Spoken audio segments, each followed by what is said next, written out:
Okay, so for today, what we're going to talk about is some of the best software that maybe you haven't heard about. I don't know. It's kind of funny how awesome this stuff is, and I had actually never really heard about it. Well, I shouldn't say I never heard about it. I actually just never really used it.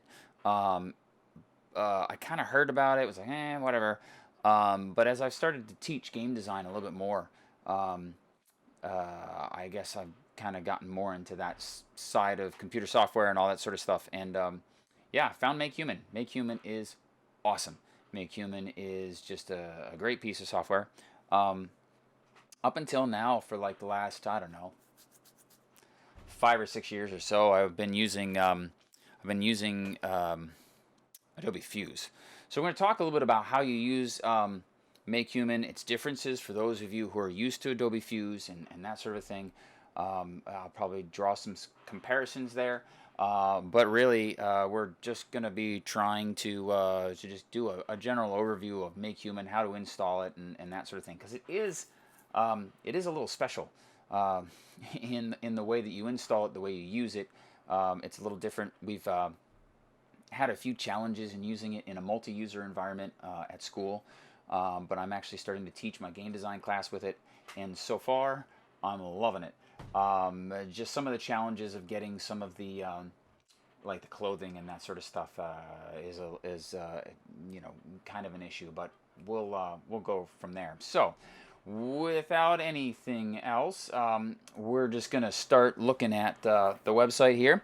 When you're ready to download, you go to their downloads page here, and you're going to click the downloads, and then you're going to get a zip file that's gonna open up, and it's right here. You're gonna right click. You'll extract the zip file, and then you'll see it's gonna have a folder right here, and that folder can really be placed anywhere. You can run it out of the downloads folder for all of it cares. MakeHuman is an application. I guess it's been around for like 19 years. It's kind of crazy. That it's been around that long. It's based on Python, as I understand it. So it's really kind of cool. It's just standalone. You don't really have to do an install. Just unzipping it like this, and you just open the app. So I kind of like the simplicity of that. It just, I don't know. It's nice and neat and clean, at least as far as that's concerned. Like I said, you don't need to do a ton of installations or anything. You don't even need your administrative access to install it. It's actually just a very simple standalone app. So I don't know where you might want to put it. I like things all in one place, so I'm going to take this and I'm going to drag it over to my main hard drive, because I have things that download all sorts of different places. I've got too many hard drives. So just going to copy it over there. It's going to copy pretty quickly. And then should probably clean up my downloads folder a little bit. We'll just trash that. So now we'll go here, and you can just keep it right out here on top of the C drive if you want, or you can just drop it into program files. That's when you'll need an admin password. I'm just going to keep it here for now, and we'll just go with this. So to open the app, you're going to see the application here. Once you unzip it, of course, it's not going to be in your start menu or anything like that. So you just find the app and double click it. And then, I like to have all my apps down in the drawer. Of course, I've got a lot of apps down in my the taskbar, I should say. Sometimes I revert to my old Mac usages here. Sorry. Then you're going to have a little warning that comes up about containing nudity. Do you want to proceed? And you just say, yeah, don't show this again. Yes. I mean, hopefully people can be mature enough to use software like this. Although I have to admit, I remind my high schoolers about the necessity for that. But I mean, you can see this immediately is basically just a glorified Ken doll. Anyway, we'll go from there. And I also have Adobe Fuse open, and it's kind of interesting to see how things start. I mean, in Adobe Fuse, you just really start with nothing, and then you start assembling, and you start with a body and that sort of thing. Adobe Fuse is basically at this point in time, and this is fall of 2019. From what we've understood, it's been abandoned by Adobe. Hasn't been worked on since, I don't know, 2016 or something like that. I was always kind of hoping that they'd make it into a real app, but it just seems like there's very little interest in Adobe's part for doing that. Kind of makes me wonder why they purchased it in the first place. Um, it's a nice app. It's got a lot of problems. Here I'm running 1080p monitor, but if you run a 4K, it doesn't scale. There's all sorts of problems with it. It's really, it's really not a good app to use if you're running 2K or 4K monitors. It just, yeah, I don't know. It doesn't work very well. I mean, for me, I see what it could be, but I mean, you just look at I mean, you're kind of limited. I mean, you can start with a basic body type, and then you go to customize, and you have these little sliders, and you can also, it's kind of clumsy, but you can grab different body parts in assembly, I guess. Oh, see, now I can't even do it. Oh yeah, there we go. You can grab different body, parts of the body, and you can like stretch them out and that sort of stuff to kind of try and make your character bigger. Honestly, it's easier with the sliders, and that's what MakeHuman does. Is it basically relies on sliders, just like Adobe Fuse. The difference is it gives you, in some ways, just more control. It gives you some nice options. So if we go back to MakeHuman, you can see up here we've got a series of tabs, and those tabs correlate to different pieces of the character that we can work on or work with. So the first one you just start out with is modeling, so you're kind of creating the basic body type, and you just have a whole bunch of sliders.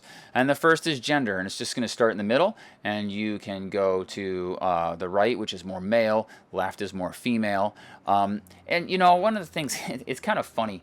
I get bothered by the fact that there's some really big generalizations and stereotypes, but I don't know how else I would do it, right? I mean, you kind of have to do that. So like when we get down here to the bottom, African, Asian, Caucasian, like maybe I'm just too politically correct, or have been trained to be so politically correct as a teacher. But there's something about that I'm just like, but whatever. It doesn't really matter. It is what it is, and it works beautifully.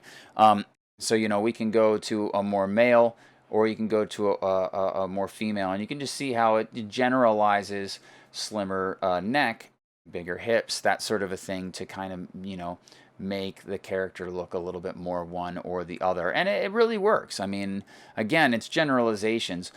And the truth of the matter is, this is just your starting point. So if I go to male, once I get back and I can start, working on face and torso and arms, like I can go in and very specifically change all of those things. So this is really just your starting point. It's like painting. You're just using a big broad brush to do background work, and then you're going to go in and do detail work as you move along the tabs. So you can choose the age, and this is one of the things that I love the most about MakeHuman is it's got babies and children. I had a student many years ago who wanted to have a 4 or 5-year-old as their main character for their video game, and there was nothing we could do about it. Like, we tried using Adobe Fuse. I didn't even know MakeHuman did this, and so I didn't even bother to try to push him in that direction, and I'm really sorry, because this is beautiful. And then you can go really old, and you really can see how it works with the body. It's really cool, how it changes what happens with the body. It's really kind of neat. So we'll just stick in the middle, and then you can make the character more muscular, or with a little bit more fat content, that sort of a thing. And then even more so, you can increase the weight.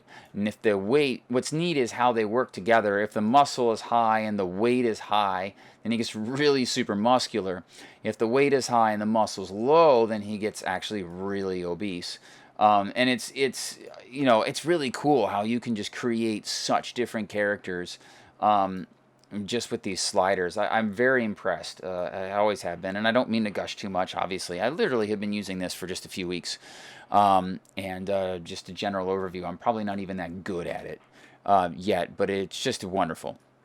And then proportions, it changes. It looks like hips to shoulder, and slightly stretches the core body. And then the racial sliders here allow you to really change things, and it changes a lot. It changes eye shapes, it changes head shapes, it changes proportions, it changes skin tone. So it really, those work out, and you notice that when you slide one, the other one kind of does its thing. So, those are all tied together as well.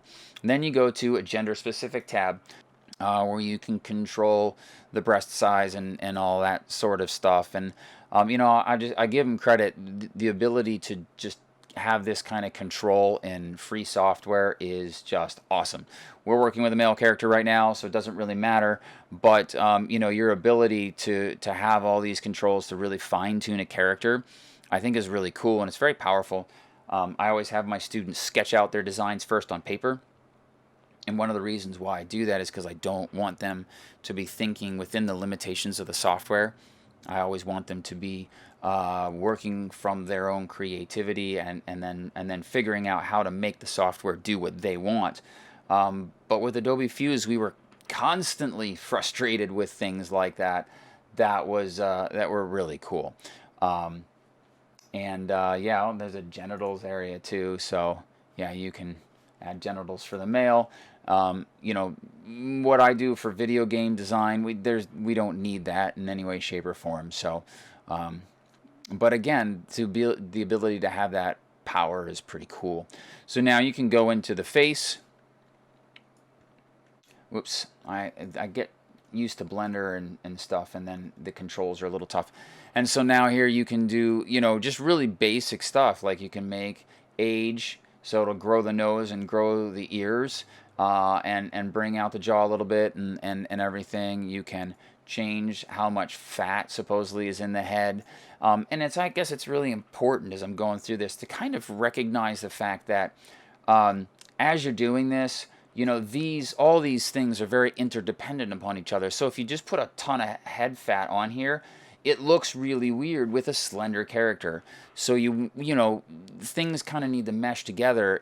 And under the main tab here, if you push your weight up and your muscle down, then the head fat will work a lot better. So just be mindful of that sort of thing as you're playing with the characters, that if something's looking really weird, it's probably because you went a little too far on this specific slider in relationship to another slider. And that's actually like a really great concept to keep in mind for this, is that all of these sliders, even from tab to tab, are very interrelated, and you have to be mindful of that, because you can do some weird stuff and then not understand why it doesn't look right.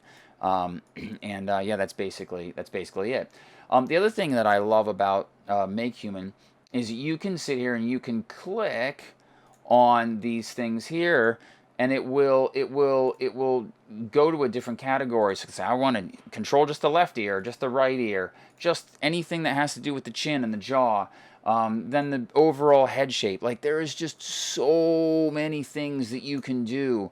Like even this angle.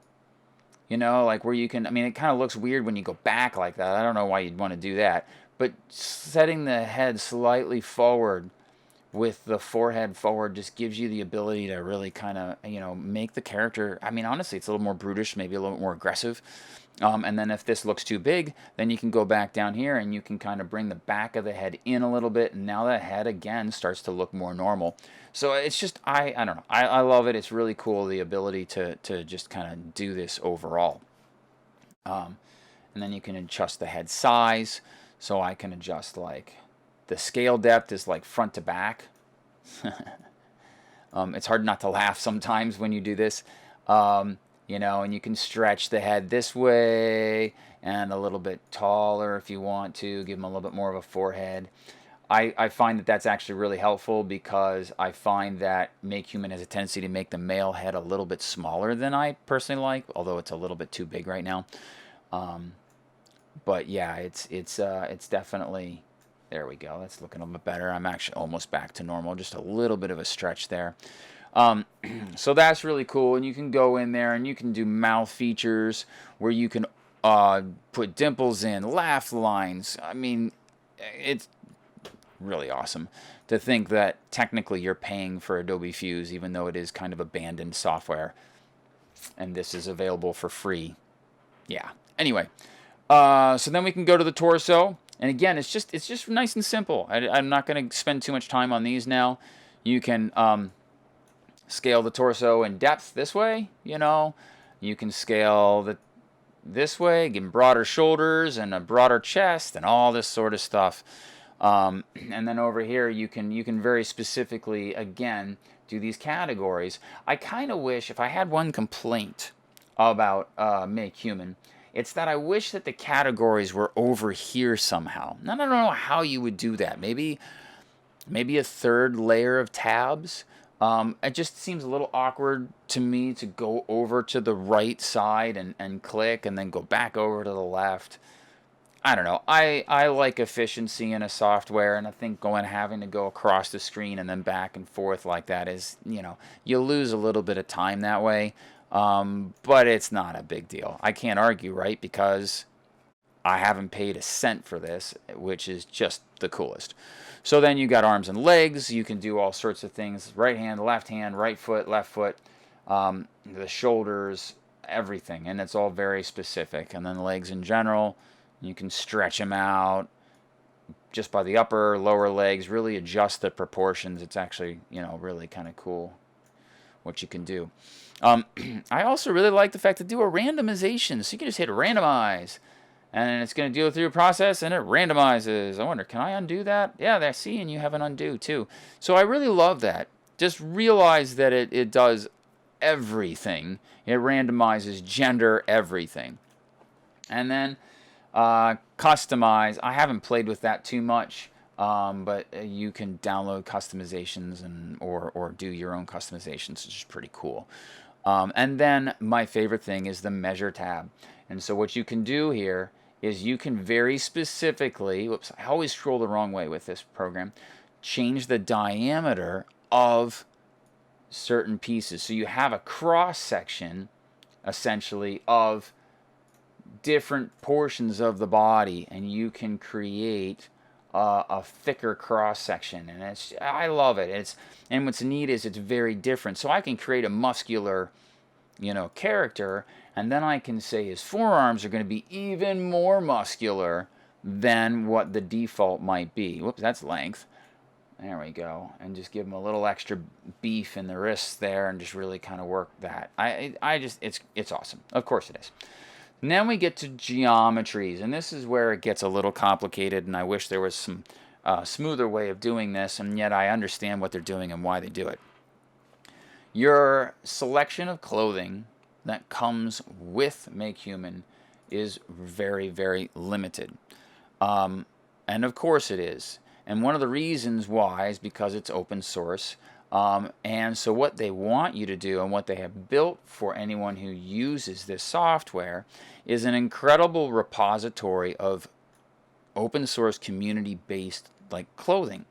So if I go back to their website, okay, you go to the downloads, and here it says, here's a download of, where is it? I missed it. MakeHuman downloads. Assets. I missed that. Okay.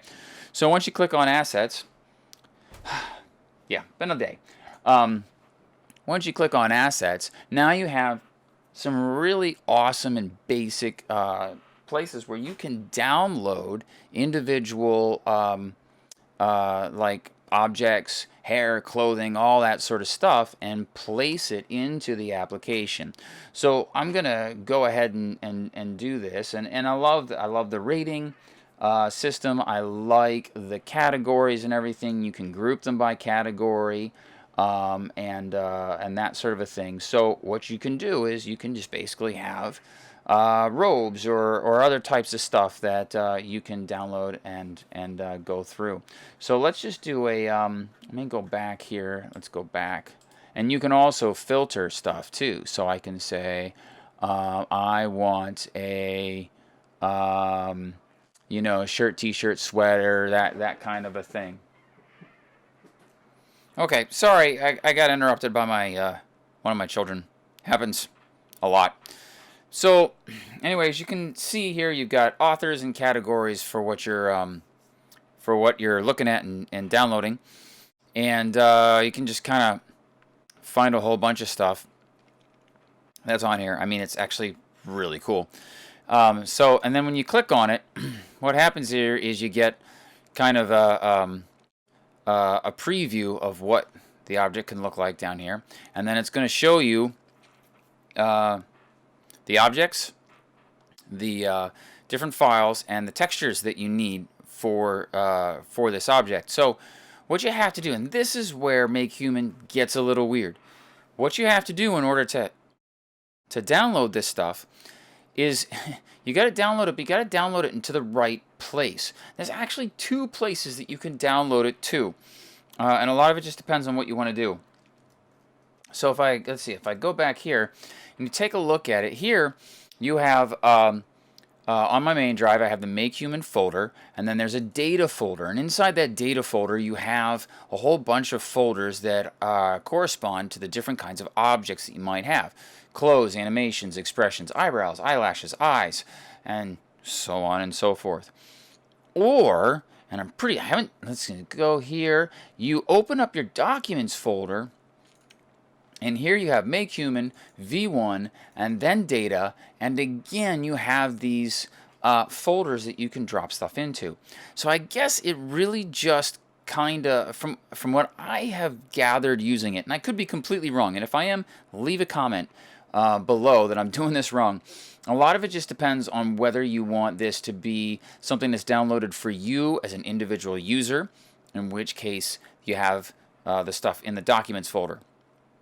But if you've got multiple users on a computer, and they can also then have access to it, you can put it in the application folder under data and put it in here. And it seems to work that way. So let's give it a try. We'll see if I mean I've been doing this. Hopefully it just didn't work once and then all of a sudden it'll fail while I'm doing a video, because that would be, you know, kind of typical. So anyway, oh no, we don't want to do that. We want to go to the website.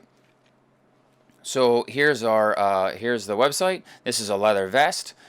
So what I'm going to do is I'm going to right click and I'm going to say save link as. I kind of wish they just zipped these all together, but well, whatever. So then I'm going to go to main drive, MakeHuman, and I'm going to go into the data folder, and these are clothes. And then this is where you have to do, it seems like you have to make the folder in the correct way. So I'll right click and I'll say new folder, and then I'm just gonna name it exactly what it is, which is leather vest. So I'm gonna go leather _ vest, and then I'll just do 01 because that seems to be, you know, what if I found another leather vest, right? So I'll just do that, and that seems to work. Yeah, and then I'm going to double click and I'm going to go in there and I'm going to save this MHCLO file into that folder. And then I'm just going to go down the list here and I'm going to save link as on each one of these files. There we go. Save link as. There we go. Save link as. You don't want to save image as, because then you'll just save the little version. You want the full one. So there's a bump texture, and here's a normals texture. I almost did save image as. Haha. And so there we go. We should have everything here. You just got to make sure you got all the files, and you can't forget. It's funny because I keep forgetting the images because they're not linked with like a text link like these. They're actually like little thumbnails. So that's the big problem. And you can also save the thumb if you want to. Well, actually you shouldn't, because you should have a thumb in here anyway. Anyway, sometimes you have a thumb, sometimes you don't. So let's go back here and let's see if it comes in here. And I'm not seeing it. Close. And do we have a leather vest? Do we have a leather vest? I'm not seeing it. Oh, there it is. So here it is. So yeah, sometimes it takes a while, and it depends alphabetically where it's going to pop up. Notice it doesn't have a thumbnail, so that's interesting. We can click on it, and it also doesn't have a normals map. So let's turn this off. So whenever you, oh, that's interesting. So whenever you see this kind of a thing, this orange shimmery silver and orange texture, that's a default. That means that your whatever texture you have is not finding its a diffuse texture. And if I go back and I look at this, I don't see a diffuse. I don't see a diffuse texture. I see a bump and I see a normals texture. So I'm a little confused as to what's going on here. You know, but unfortunately enough, that is, I think, one of the major problems with something like this. When you have an open source community, sometimes things are not prepared the best. And you know, I could probably sit here and try and figure it out, but I'm not going to. But let's do a muscle shirt or a tank shirt here. So we're gonna go here. We're gonna look. See, here's your diffuse texture, which is interesting, and I'm sure I can give it its own texture too. So we're just gonna go save link as, and we're gonna call this. Let's go back here to close. I'll make a new folder, and I'll call this. This is a muscle shirt, right? That's what it was specifically called. Yep, muscle shirt. So I'm gonna say muscle. Actually, probably male muscle shirt, and then I'll go 01. Here we go. And I'll save that into there. And then again, just like I did before, we're going to go through all these. Let's just see if this one works a little bit better. I'm not quite sure what I did wrong with the other one. I'm sure there's something I did wrong, of course. But maybe not. Maybe that I didn't see a normals texture there.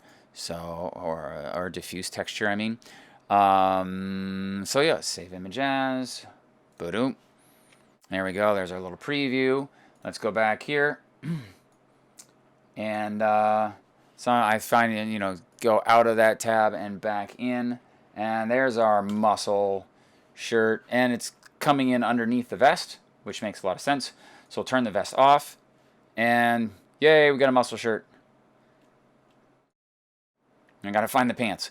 But that's kind of how this works. So anyway, we can continue. You can put the shoes on and do all that sort of stuff. And what's cool is you have these filters here, and hopefully the filters have been done for the different objects that you're downloading. Shoes, you know, so if I click shoes and only the shoes show up, and I can choose different kinds of shoes and that sort of thing. And the repository for all these things is huge. I mean, it's really awesome. You've got just a ton of stuff that you can look through, and it's almost too big.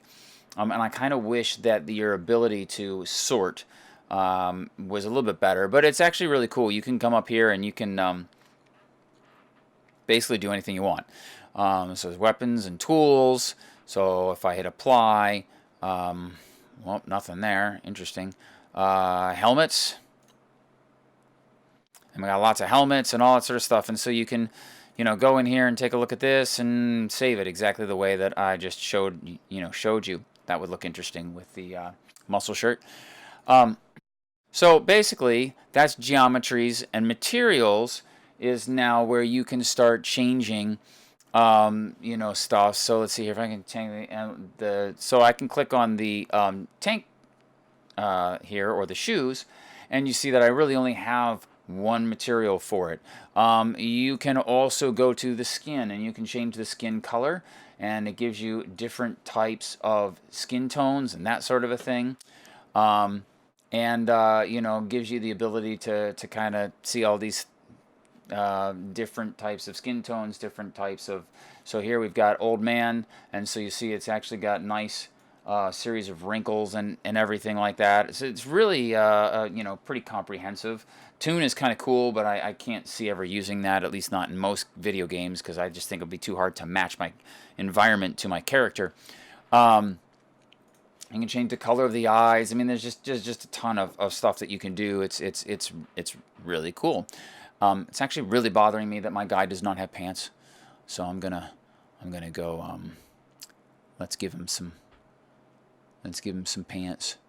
Menswear. It doesn't really matter. Okay, whatever. So we'll just go casual. Nope. Let's turn those off, and we're just gonna give him that casual suit. And of course, when you have textures on top of each other like this, it's going to really wreck it. So I'm going to turn off the muscle shirt for now. So we've got our materials there. And now comes one of the really cool things and one of the major differences that MakeHuman has over Adobe Fuse. And that is the ability to rig your character automatically. I love this. I love this. I love this. There's all sorts of riggings. Of course, I'm actually really haven't investigated too much. If there are rigs here, this is closed. We can go back another. There we go. Models, skins, materials, rigs, and skeletons. Yep, that's what I thought. So there's rigs and skeletons, and then on top of that, there's poses, sitting, running, all these amazing animations that you can download. It makes your job so much easier. It's incredible. And then here's the custom content that I saw briefly earlier, where you can I have add particle systems or whatever. I haven't played with that in any way, shape, or form. That's another day. But here's some rigs and skeletons. It's really great. You also have your own materials, optional materials for clothing and for skin. So you could just have a skin, and then you can put, it looks like a bikini, that sort of stuff on there. So it's huge. It's just, there's so many options. It's almost too much, right? I mean, I can't even go over it. This video is going to be like 30 minutes long. So the really powerful thing here is the game. I love the game engine, but there's a bunch of different rigs. This is the CMU standard motion capture rig, so that you can use the mocap library from CMU, or some other places have mocaps. And I can also say this is very similar to how I build the rig, how I used to hand build my rigs in Blender for gaming. And this kind of a rig would also be accepted in gaming, except for the fact that you don't have enough fingers for some things in gaming. But then you have the gaming engine, and it's perfect. So here you've got a gaming engine rig, and this is supposed to be a rig that's just easily brought into gaming engines. And I think for most people and what they're doing right now to use MakeHuman, you're probably doing a video game. I mean, maybe not, but most likely you're doing a video game. And there you go. So now, lastly, we're going to talk saving. There's a whole bunch of other things. There's settings and rendering and all sorts of these other things, resolutions and all that sort of stuff. I'm not even going to go into that. This is just a basic start. But let's go back to files. So once you kind of got a setup, what it's going to do is it's going to actually save your model into this folder in the documents called models. And a lot of it just depends on what you want to do with this. When I'm designing a game or doing an example for my game design, I like to keep everything in a single folder that's in the assets folder of my Unity gaming project. That might drive some people nuts. I don't know. But if you want to change the location, you have to hit this button here with the 3 little dots, and now you can go and you can find your gaming, your assets folder, or whatever. If you're using Unity, you can just shove any files in there, and what it can import, it'll import, and what it doesn't, it can't import, it just doesn't, it kind of ignores. For Unreal Engine or something like that, you have to export anyway as an FBX or whatever. You can't bring in a native file. I don't think MakeHuman files are native to Unity either. So if you want to keep it in the models folder, then go ahead and save, and then you can export it to FBX or OBJ, and it will come with the rig and everything, so that you can import it into Blender. And that will be a demo for a different day. But that's essentially what you can do, and that's really, I mean, that's huge. That's a huge program. There's just so many possibilities. And that, believe it or not, even at the length that this video is a very brief overview of everything that you can do with this program. So, I hope you got a better sense of what MakeHuman is and how you might be able to use it. I didn't draw as many comparisons or parallels to Adobe Fuse as I kind of thought I was going to when I started this. But really, honestly, if you have been using Adobe Fuse, I would recommend you try MakeHuman, and I think that as soon as you do that, it'll be pretty obvious that MakeHuman is very capable application, and probably something that's better for you to use. I mean, in all honesty, with all the free software out there, there's no reason why you can't be producing games with Unity for free, or I should say, learning how to make games with Unity for free, Blender for free, and some sort of graphics editing software like GIMP. And then for making normals map, I like SS Bump.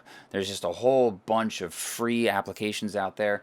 And with MakeHuman in the mix, there's no reason really to be paying for an Adobe subscription just for Adobe Fuse and Photoshop to make video games. If you're using Unity or Unreal and you are familiar with Blender, you can be using MakeHuman to make your characters, rigging them, bringing them into Blender and animating them, or heck, downloading animations right from the website and getting things started in your game, and you can literally do it for $0. You can just do a ton. So I really can't say enough about it. I haven't used it a ton. This is the first year that I've actually taught MakeHuman in the classes. We'll see how it goes. I'm sure I'll have some reservations. Maybe I'll do another video a little later on with some of those reservations, but I feel like this is a great application, and hopefully this overview gave you a good sense of what it can do. And all I can do is tell you to go out there, download it, and try it yourself. So yeah, anyway, have a great night, and I will see you back here for another video sometime soon. If you like this video, give it a thumbs up, please. Subscribe, and if you didn't like it, or if I did something wrong, let me know in the comments below, so that I can maybe learn how to use MakeHuman a little better myself. Thanks.